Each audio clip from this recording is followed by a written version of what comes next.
اعوذ باللہ من الشیطان الرجیم بسم اللہ الرحمن الرحیم الحمد للہ الاول بلا اول کان قبلہ والآخر بلا آخر یکون بعدہ الذي قصرت عن رؤيته ابصار الناظرین وعجزت عن نعته اوہام الواصفین ثم الصلاة والسلام على اشرف الانبیاء والمرسلین وخاتم النبیین سیدنا و نبینا مولانا ابی القاسم محمد اللہم صل علی محمد و آل محمد وعلى آلہ الطیبین الطاہرین المعصومین واللعنۃ الدائمۃ علی اعدائہم من یوم ظلمہم الی قیام یوم الدین اما بعد فقد قال اللہ سبحانہ وتعالی فی کتابہ المجید والفرقان الحمید وهو اصدق الصادقین وقوله الاحسن بسم اللہ الرحمن الرحیم امن یبدأ الخلق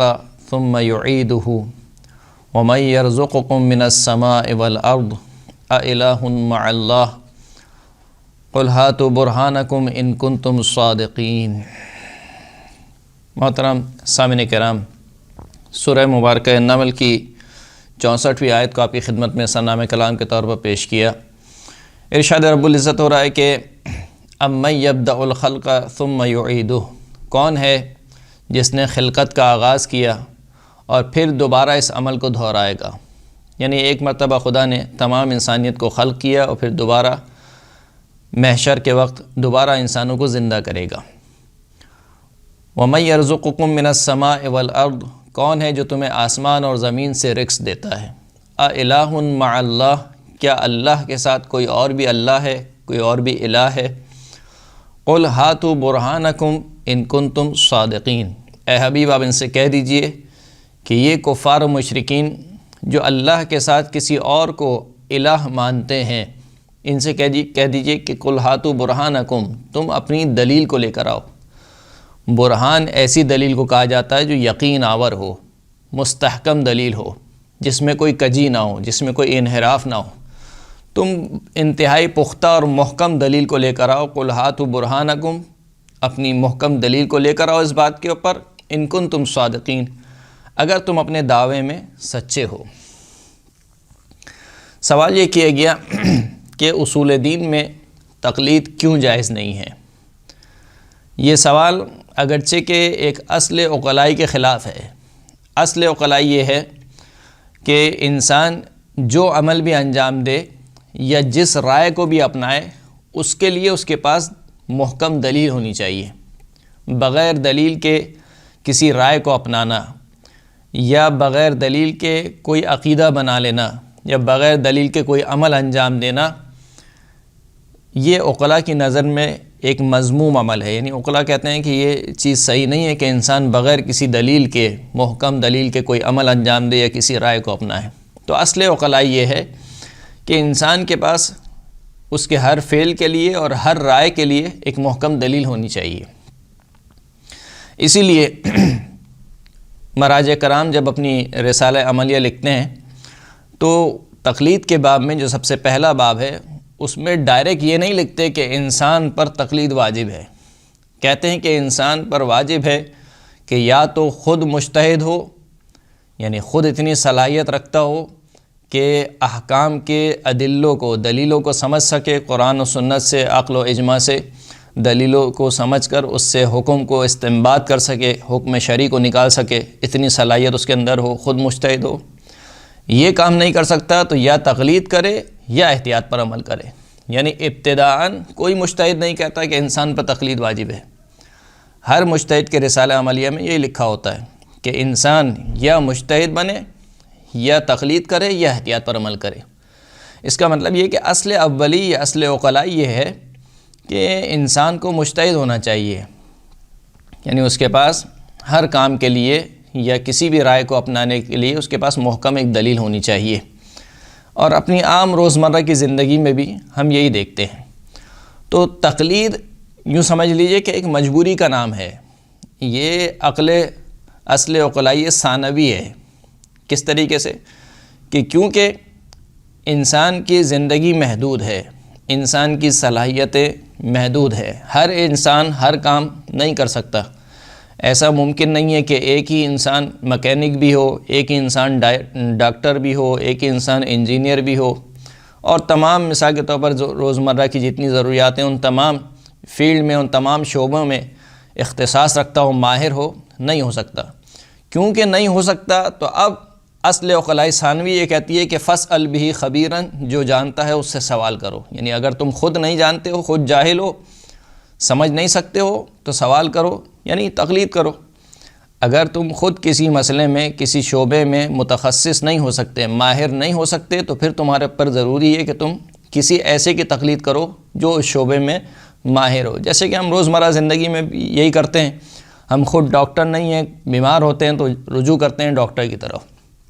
اگر میں خود انجینئر نہیں ہوں، کوئی مسئلہ پیش آ جائے تو میں رجوع کرتا ہوں کسی انجینئر کی طرف۔ اگر میں خود مکینک نہیں ہوں، گاڑی خراب ہو جائے تو میں رجوع کرتا ہوں کسی ایسے شخص کی طرف جو کہ مکینک ہو، جو اچھا جانتا ہو۔ تو یہ جو تقلید ہے یہ یوں سمجھ لیجئے کہ مجبوری کا نام ہے۔ یعنی جب انسان خود اجتہاد نہ کر سکے اور خود متخصص نہ بن سکے، پھر اس کے بعد انسان تقلید کی طرف جاتا ہے۔ اصول دین میں، اصول دین کا جو معاملہ ہے، آیا کیا اصول دین کا معاملہ فروع دین کی طرح ہے کہ اس میں انسان خود مجتہد نہیں بن سکتا ہے یا نہیں؟ اصول دین کا معاملہ فروع دین سے جدا ہے۔ اصول دین جسے عقائد کہا جاتا ہے، جو عقیدے کی جمع ہے۔ عقیدہ یعنی عقد قلبی۔ عقد قلبی سے کیا مراد ہے؟ یعنی انسان یقین رکھتا ہو، علم رکھتا ہو، معرفت رکھتا ہو۔ جو اصول دین ہے، مثال کے طور پر توحید، عدل، نبوت، امامت و قیامت، جو 5 اصول دین بیان کیے گئے مکتب تشیع میں، ان 5 کے متعلق انسان دل سے یقین اور معرفت رکھتا ہو، علم رکھتا ہو۔ یہ جو یقین ہے اور یہ جو معرفت ہے، یہ تقلید سے حاصل نہیں ہو سکتی، اس لیے کہ تقلید کا جو نتیجہ ہے وہ ظنی ہے۔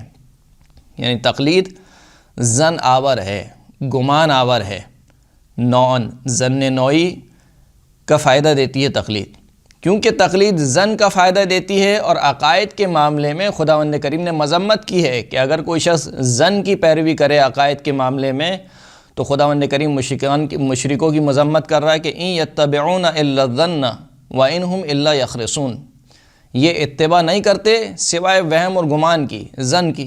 یعنی جو مشرکین ہیں، جو اللہ کے ساتھ کسی کو شریک قرار دیتے ہیں، ان کے پاس کوئی دلیل نہیں ہے، علم نہیں ہے ان کے پاس کیا ہے؟ فقط ظن ہے، گمان ہے، اور یہ فقط گمان کی پیروی کرتے ہیں۔ وَإِنْهُمْ إِلَّا يَخْرِصُونَ، یہ نہیں ہے مگر یہ کہ بس اندازے لگاتے ہیں۔ تو خداوند کریم مذمت کر رہا ہے کہ دیکھو عقائد کے معاملے میں ظن کفایت نہیں کرتا ہے، گمان کفایت نہیں کرتا ہے۔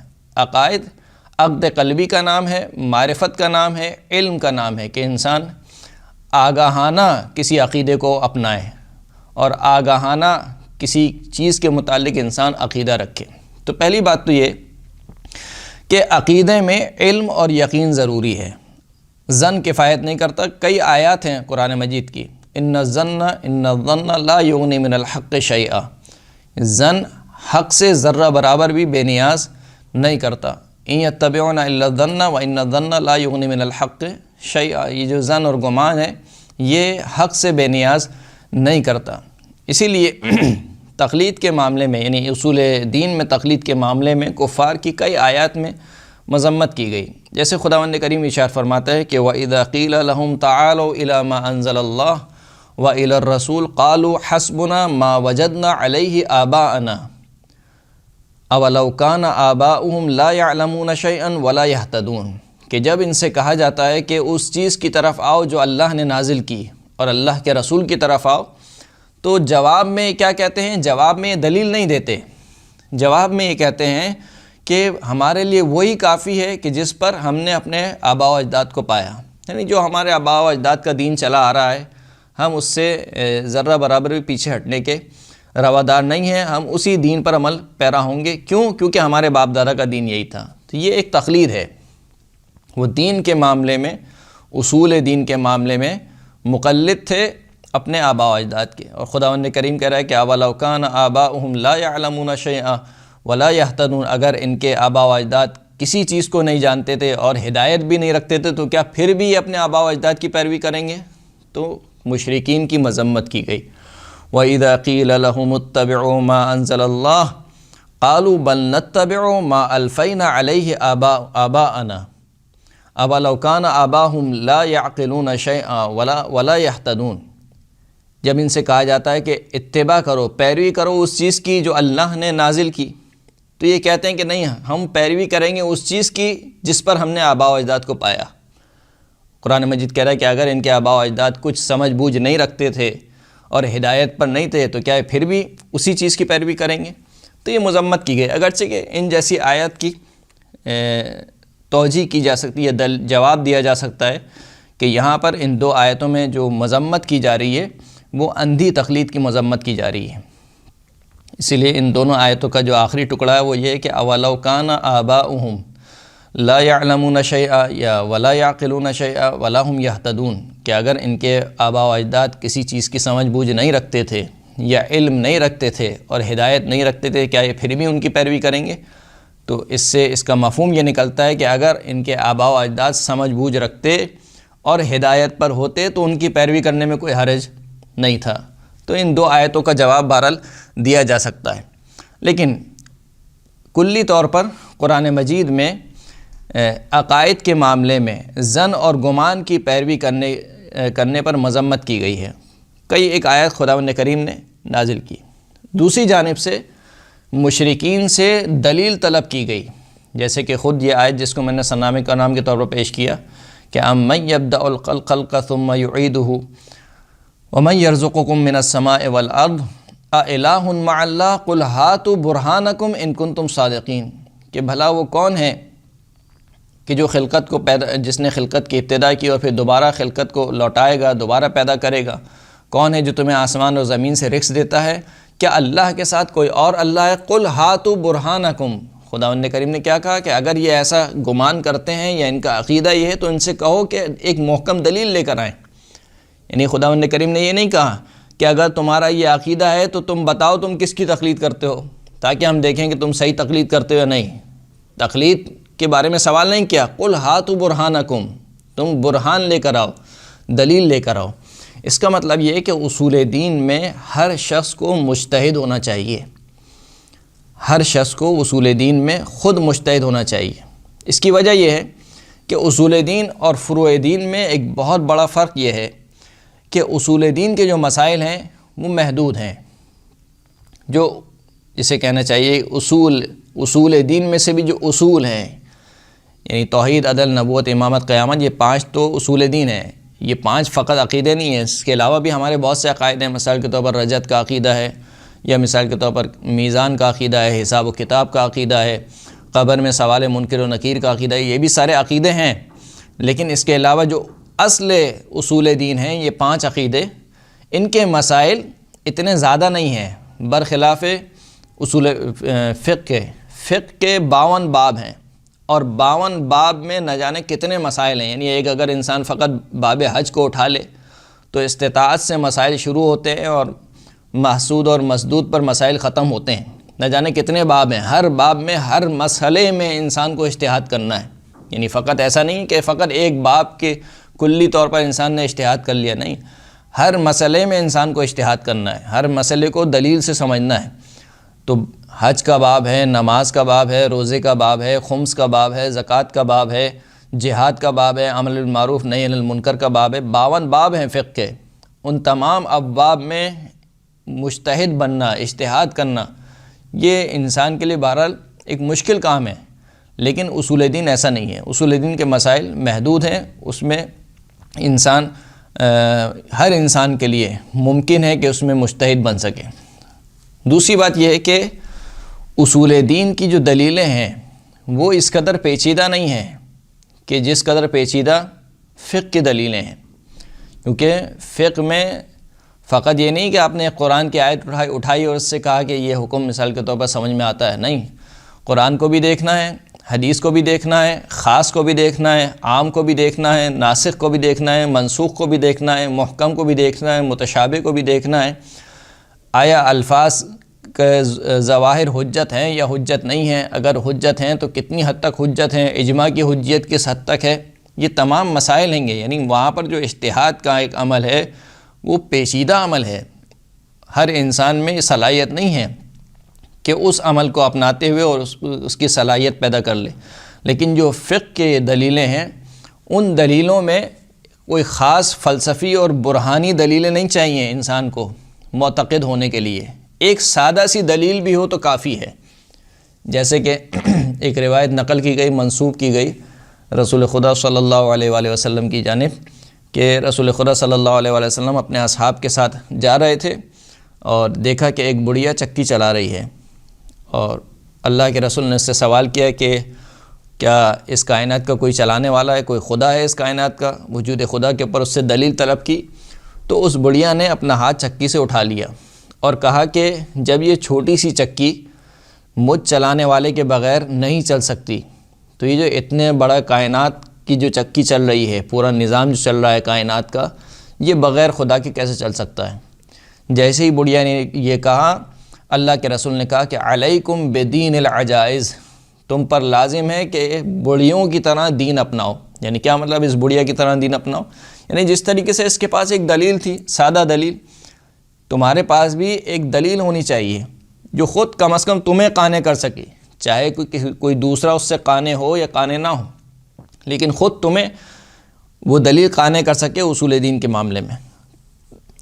تو اصول دین میں تقلید اس وجہ سے جائز نہیں ہے کہ ایک تو تقلید اصل عقلائی کے خلاف ہے، تقلید ایک مجبوری کا نام ہے، اصول دین میں کوئی ایسی مجبوری نہیں ہے۔